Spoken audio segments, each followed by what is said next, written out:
How do we use the expression, "it's about time"? A student recently asked me about the expression, "it's about time."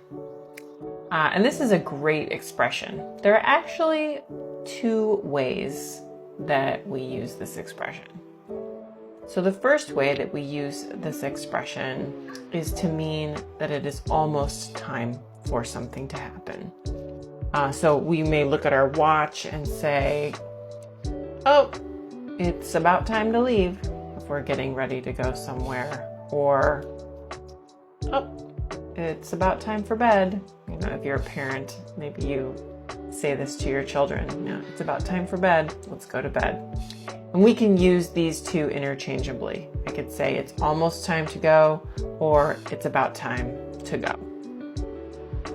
Okay, and the other way that we use the expression, "it's about time," is with an annoyed tone. So our tone is annoyed because whatever is happening, we feel like it should have happened sooner.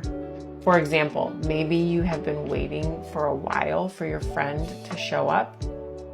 They've kept you waiting, and when they finally show up, you say, "Ugh, it's about time. I've been waiting forever." Or your friend tells you that they're finally making your favorite book into a movie, and they've been talking about this for 2 years. And you say, "Ugh, it's about time. I've been waiting forever." All right, everyone, have a great day, and let me know if you have any questions.